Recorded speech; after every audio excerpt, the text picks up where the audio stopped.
NG listener, terkait apa Aziz Samsudin ini, Aziz Samsudin dikenakan status tersangka dalam penanganan perkara korupsi yang ditangani oleh KPK di Kabupaten Lampung Tengah dalam proses korupsi penanganan kasus oleh KPK.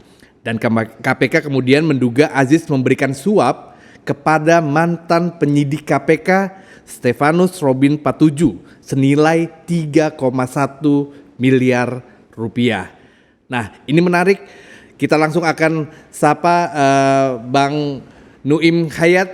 Bang Nuim, saya di sini Iswayudi. Bang Nuim.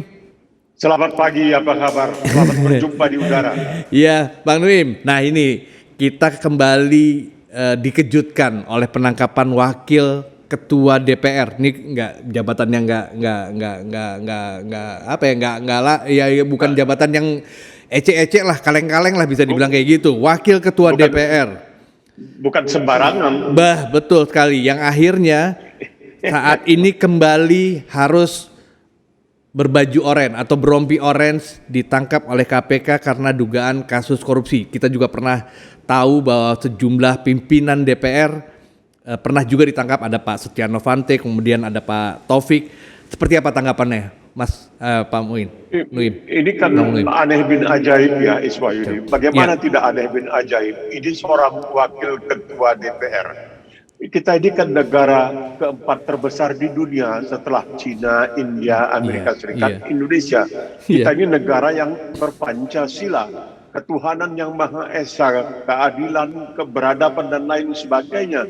Ini yang selalu kita sampaikan kepada semua, bukan saja masyarakat di dalam negeri, tapi juga di luar negeri. Dan ada seorang Aziz Samsudin. Kalau bagi saya, yang mengherankan adalah setelah melihat jejak langkah atau rekam jejaknya selama ini, memang dia seorang yang sangat berpendidikan, rajin menuntut ilmu.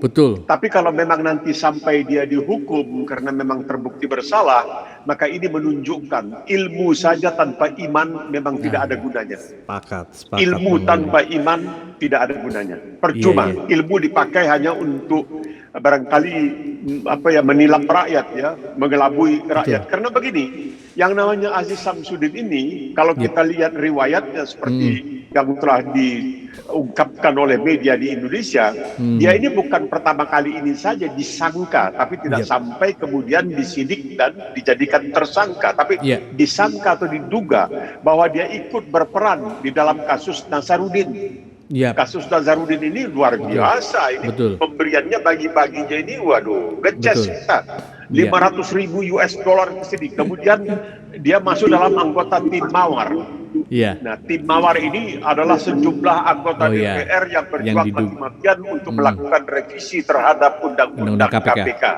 Ya, supaya katanya barangkali memberikan kesempatan yang lebih besar kepada para koruptor. Nah, di sini kita juga tidak bisa menyalahkan koruptor karena seakan-akan mereka diberikan angin. Nah, ini sekarang sudah diperlonggar ini, sudah dipermudah, kalian silakan.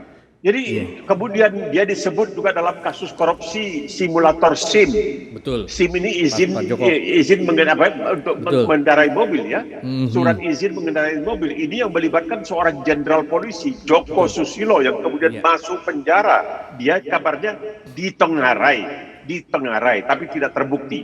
Kemudian disebut dalam kasus EKTP. Wah, ini barangkali korupsi yang salah satu korupsi terbesar lah sebelum Asabri, sebelum Jiwasraya, dan ini korupsi terbesar barangkali.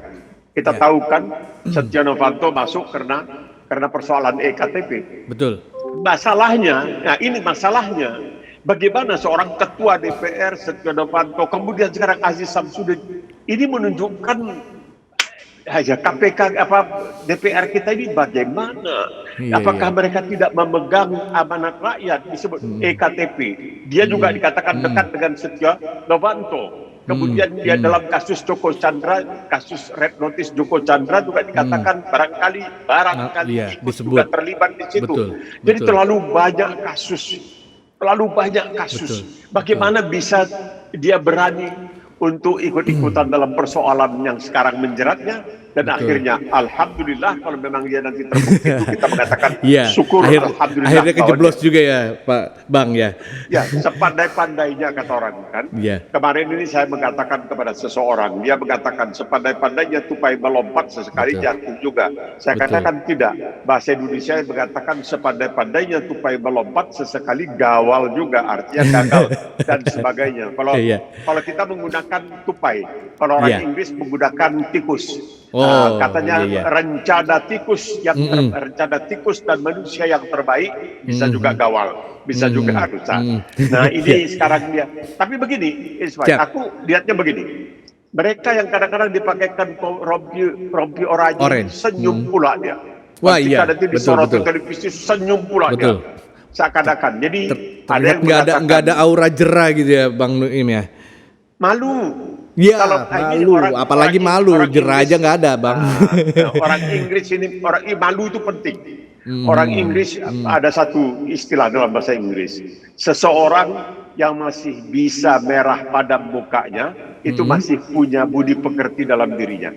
Tapi kalau sudah tanpa malu, tanpa aib, tanpa rasa malu, itu sudah tidak ada lagi, tidak ada etika, tidak ada moralitas, tidak ada akhlak di dalam dirinya kalau sudah tidak punya malu. Banyak hal-hal yang mencegah kita berbuat sesuatu karena malu malu ini adalah satu semacam benteng moralitas, benteng akhlakiah kita ini.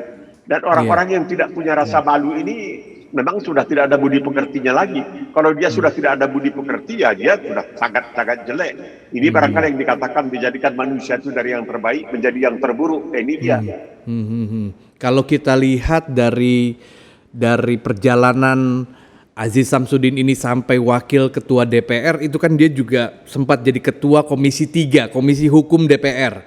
Yang kemudian ketika dalam penetapannya sebagai tersangka, kita agak berpikiran dulu ketika jadi ini kan wakil rakyat Bang, yang bisa dibilang menentukan undang-undang aturan main di Republik ini. Kemudian saat ini dan bisa dibilang yang cukup menentukan kita bernegara berbangsa itu kan di soal hukum, kepatuhan terhadap hukum. Tapi ketika penangkapan Aziz ini mengejutkan kita bahwa ini sebenarnya semua yang produk-produk yang pernah dihasilkan itu ada unsur-unsur kah atau tidak? Itu kan jadi kayak berpikiran liar seperti itu, Bang. Seperti apa, Bang? Ya, tapi kan begini. Mereka tadi dikatakan wakil rakyat. Ya kan? Betul. Nah, itu sekarang sudah mulai banyak yang mempertanyakan. Waktu mau dipilih, mereka mengajukan diri kepada rakyat yang memilihnya sebagai wakil rakyat. Betul. Begitu mereka terpilih, mereka menjadi petugas partai. Siap. Nah, jadi tidak lagi mewakili kepentingan rakyat, tapi barangkali mewakili kepentingan partai, bukan lagi kepentingan rakyat. Maka seharusnya mereka itu tetap mempertahankan amanah. Jadi harusnya karena mereka dipilih oleh rakyat, maka mereka harus merasa dalam tanda kutip berhutang budi kepada rakyat. Tapi tidak, mereka menganggap berhutang budi kepada partai. Jadi kita lihat kasus Harun Masiku di situ tuh jelas sekali kelihatan permainan itu. Bahwa duit itu kadang-kadang bisa menentukan seseorang itu bisa dalam tanda kutip jadi wakil rakyat. Ini sebagai formalitas wakil rakyat, tapi begitu masuk dia menjadi petugas partai. Nah, kalau sudah menjadi petugas partai ya kita sepertinya tahu. Dan ini melupakan rakyat yang diwakili. Sangat memalukan. Yang anehnya kalau kita banding di Australia, itu tiap tahun kalau diadakan sidik, diadakan semacam survei, itu makin banyak orang yang tidak percaya kepada terutama politisi, termasuk wakil rakyat, bahkan terhadap pemerintah. Yang menariknya di Australia ini ada dua badan yang paling dipercaya oleh rakyat Australia. Yang pertama adalah mereka sebut pengadilan tinggi, maksudnya Mahkamah Agung, yang jumlahnya 7 orang. Ini dianggap paling luar biasa, paling jujur, paling hebat, paling segala-galanya oleh rakyat Australia. Menarik ini, cuma anggotanya 7 orang. Jadi hakim agungnya 7 orang, tapi mereka tidak menyebutkan Supreme Court, tapi mereka menyebutnya High Court, pengadilan tinggi. Padahal fungsinya sebagai, kalau di Amerika pengadilan Mahkamah Agungnya cuma 10 orang hakimnya. Kita puluhan loh. Kita Iya. punya puluhan hakim agung. Nah, di Australia 7, di Amerika yang jumlah penduduknya 300 juta lebih, itu hanya ada 10. Nah, ini yang dianggap oleh rakyat Australia paling bisa diandalkan, paling bisa dipercaya. Nomor 2, badan siaran yang disebutkan badan siaran publik atau ABC, Australian Broadcasting Corporation. Ini dua dianggap yang paling dipercaya oleh rakyat. Sehingga berita-berita yang disampaikan oleh ABC itu biasanya dianggap sebagai berita yang sama sekali tidak memihak. Kalaupun memihak, itu memihak kepada kebenaran. Ini menarik. Tetapi orang Australia juga sangat sinis terhadap para anggota parlemennya. Padahal kalau kita lihat daftar dari anggota parlemen itu, banyak di antara mereka itu yang berurusan dengan polisi. Karena apa? Karena mereka mengendarai mobil ketika kadar alkohol dalam darahnya itu melampaui dari 0,05%. Itu tidak boleh di Australia. Karena orang yang di dalam darahnya terdapat alkohol yang kadarnya 0,05%, itu dianggap tidak stabil sehingga membahayakan bukan saja dirinya, tetapi juga orang lain. Jadi kebanyakan mereka itu ditangkap karena persoalan itu, atau karena persoalan dalam tanda kutip kesalahan, baik yang dilakukan dengan sengaja atau tidak sengaja, dalam meminta uang jalan. Itu saja, tidak baik. Korupsi, yang namanya korupsi betul-betul itu jarang-jarang terjadi. Apakah itu di DPR ataukah di DPRD di Australia ini, jarang terjadi. Ada, bukan tidak ada, harus kita akui ada. Tetapi begitu ketatnya dan begitu sorotan medianya sangat luar biasa, hanya terbatas sekali jumlah orang-orang atau anggota parlemen atau wakil rakyat di Australia ini yang terlibat dalam persoalan-persoalan korupsi seperti yang kita kenal di Indonesia. Oleh sebab itu, barangkali nanti kita bahas, apakah kita tidak perlu mengubah seperti yang sudah diajukan sekarang ini. Istilah korupsi, mungkin korupsi sudah menjadi agak terhormat sekarang ini. Terlalu biasa, terlalu tidak ada efek memalukan ya Bang ya. Iya, betul. Begini, coba dipikirkan ya. Dalam kasus yang menyangkut seorang yang bernama Miranda Gultom, itu berapa orang? Lebih dari barangkali 26 orang politisi, 26 orang anggota terlibat. DPR, 12 dari PDI Perjuangan, kemudian ada 14 dari Kasus PDI travel Perjuangan, check, dari Golkar, kemudian ada 10, dari P3 ada 2. Bagaimana ini wakil rakyat, tapi kan mereka tidak memperjuangkan kesejahteraan rakyat. Jadi kita melihat ada yang mengatakan begini, karena untuk menjadi anggota DPR itu biayanya mahal sekali. Ya, itu sempat juga disebut sama Pak Priyo Budi di Pramono Anung ya, terkait soal itu, ada risetnya soal itu. Nah, Bang, tadi kan saya juga meng-highlight soal pernyataan Abang, seorang yang masih ada warna merah dalam mukanya, dia masih punya budi pekerti. Sepertinya memang para koruptor atau para tersangka koruptor di Indonesia itu ketika dia dikasih rompi orange itu tidak ada tampak penyesalan, jerah segala macam. Nah, Abang sebagai orang yang pernah ke sejumlah negara di dunia yang sekarang menetap di Australia, seperti apa sih usulan untuk para koruptor ini supaya mereka punya mewakili kegeraman masyarakat lah Bang, intinya kayak gitu. Biar mereka jerah, bahkan kalau perlu kapok banget, intinya kayak gitu. Menurut Bang, bagaimana ya? Belakangan ini orang mulai bicara diskon beruntun hukuman untuk para koruptor. Nah, bagaimana? Itu kan balik lagi Bang. Mereka ya itu kan sekarang kalau misalkan anggota DPR yang anggaplah tersangka, mereka itu yang bikin undang-undang, bikin aturan main. Kemudian ketika mereka jadi tersangka, aturan main itulah yang digunakan, dan kita juga agak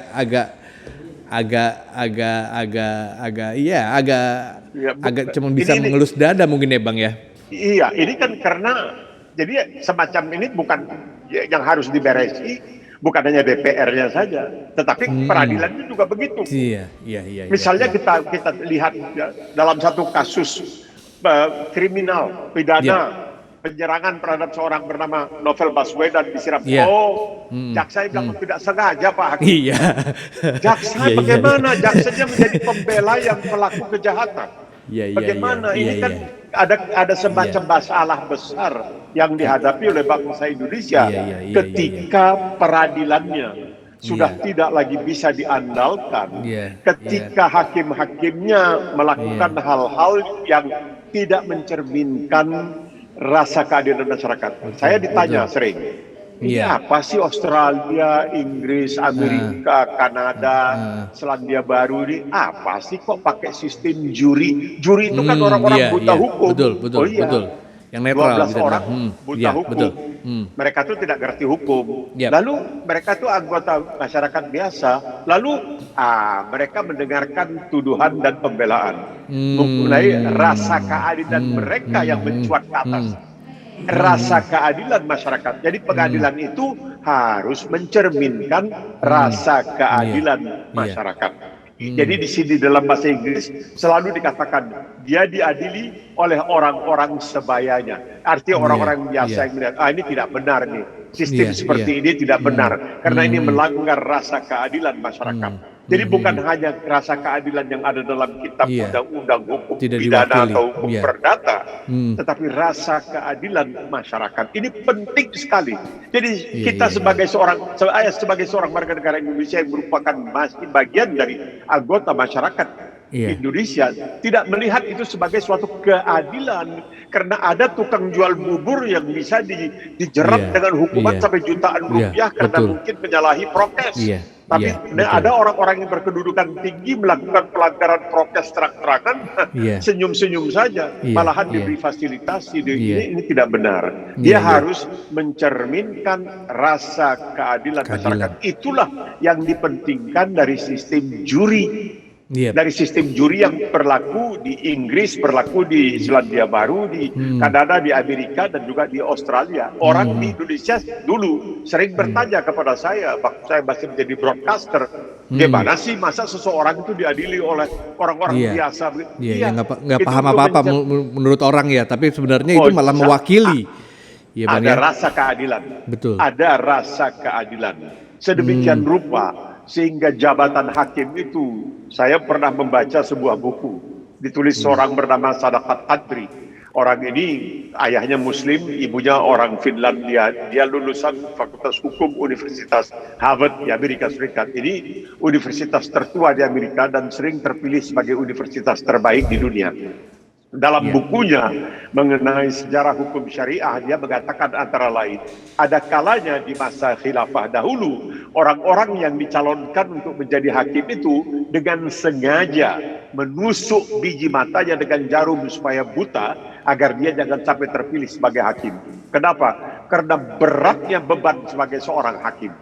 Beratnya, mereka takut nanti melakukan kesalahan-kesalahan yang bisa memberati mereka di kemudian hari, di akhirat atau lain sebagainya. Nah, di Australia ini kita lihat, biasanya yang jadi hakim-hakim ternama itu tidak melalui sekolah kehakiman, tapi mereka ini awalnya adalah seorang advokat yang dilihat bahwa prestasinya sangat jitu, diikuti terus, dan kemudian kepadanya ditawarkan untuk menjadi hakim. Biasanya gaji sebagai seorang hakim lebih rendah dari gaji sebagai seorang advokat, tetapi status prestise sebagai seorang hakim itu sangat luar biasa. Dia bisa bicara apa saja dan pemerintah bisa tersedak-sedak dibikin oleh hakim di Australia ini. Saking hebatnya kekuasaan hakim di Australia ini. Pernah baru-baru ini ada satu kasus di mana kemudian keputusan hakim dikritik oleh beberapa orang anggota parlemen.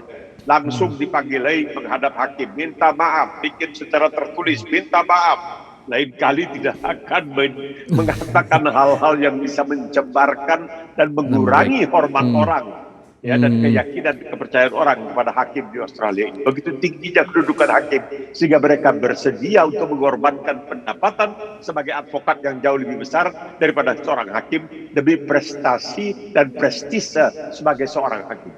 Betul. Bang Nuim, kan bisa dibilang ini kita sudah hampir 32 tahun masuk di era reformasi. Kita ingat betul ketika pada saat era reformasi itu terjadi itu karena memang ketidakpuasan masyarakat, rakyat terhadap sistem hukum. Dari para penguasa pada saat itu, sekarang bisa dibilang memang yang cukup menciderai adalah para wakil rakyat ini.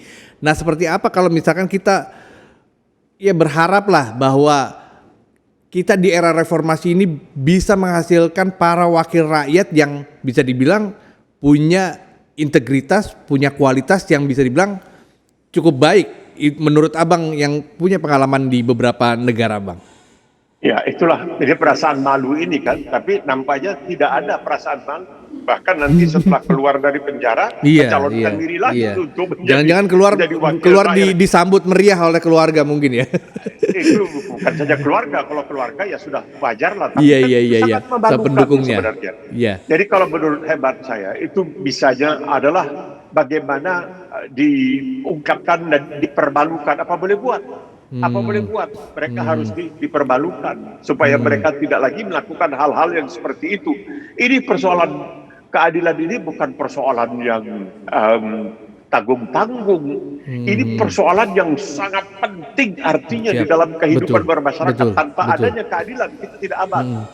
Kita tidak aman. Kalau kekuatan menjadi keadilan, maka kita yang lemah ini tidak. Keadilan itu adalah sebagai pelindung terhadap semua.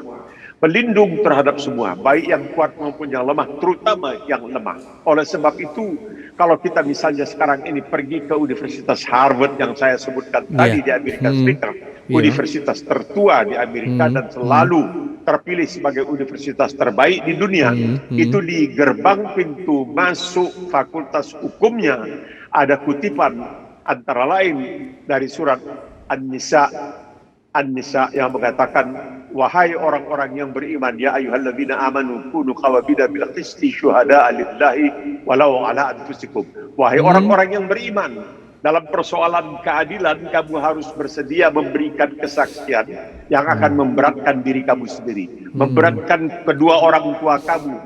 Luar biasa. Itu dikutip, dan ini juga di Mahkamah Konstitusi di Jakarta, itu di gerbang pintu masuk gerbang itu ada kutipan itu. Jadi penting sekali bahwa keadilan ini, karena kalau dikatakan agama itu, maka keadilan itu merupakan salah satu dari tiang agama Islam. Karena ini penting sekali bahkan terhadap diri kamu sendiri. Dan dalam soal keadilan kamu tidak boleh pilih kasih antara yang kamu sukai dengan yang tidak kamu sukai. Ini harus menjadi masalah. Kita melihat kalau tidak bagaimana media di Indonesia berani mengatakan, wah ini diskon katanya, berbondong-bondong, sehingga dikatakan sekarang ini, oh katanya sayangnya dalam persoalan Miranda Gultom misalnya, wah ini terjadi korupsi berjamaah katanya. Biasa ini kan salat yang berjamaah, ini korupsi yang berjamaah. Ini sesuatu yang buruk. Iya. Nah, Bang, bisa dibilang kan sebagai anggota DPR atau wakil rakyat, ketika menjabat dia juga mengucapkan sumpah jabatannya. Memang menurut mereka ini sumpah itu sepertinya sesuatu yang kayaknya diucapkan aja tidak ada konsekuensi kayaknya gitu, Bang Nuim. Seperti apa sih ini, Bang? Jadi kan kalau kita kan bilang awas kau kualat makan sumpah nanti. Tapi sekarang mereka tidak menjadi persoalan.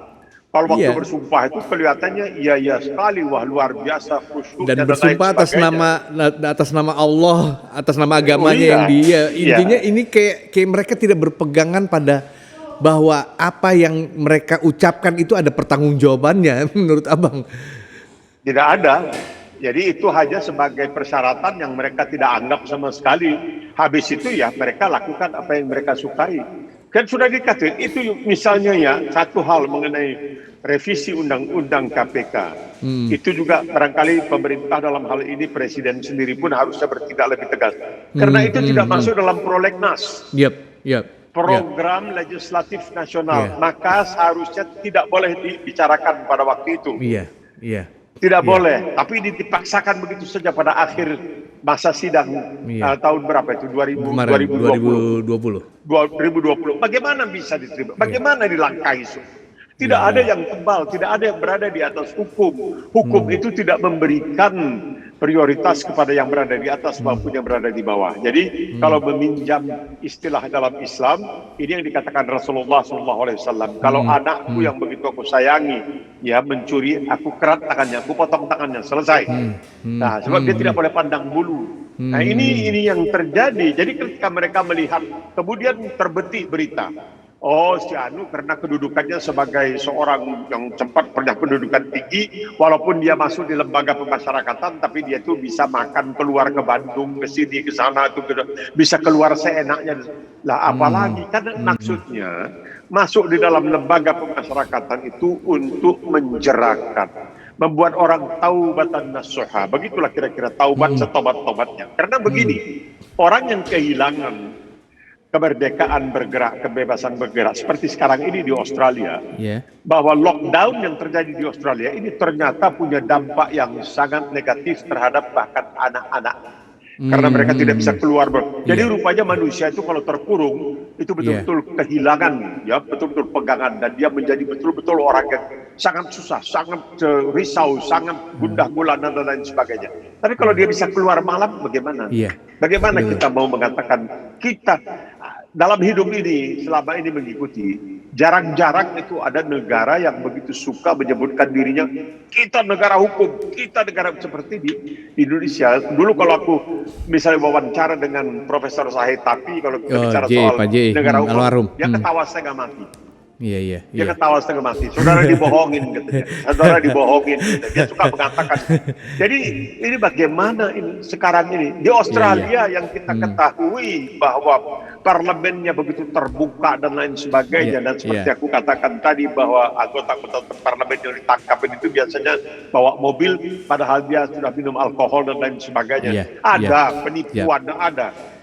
Nanti barangkali habis kita break ini aku mau cerita sedikit tentang seorang kepala pemerintahan daerah di Australia ini berbuat sesuatu yang kecil sekali menurut Indonesia, tapi bisa kehilangan jabatan. Kita tunggu paparan Bang Nuim setelah headline news yang memang akan segera bergulir di jam 8 nanti, tapi kita akan kembali lagi bersama Bang Nuim Hayat dengan pembahasan terkait tertangkapnya atau penetapan tersangka Aziz Samsudin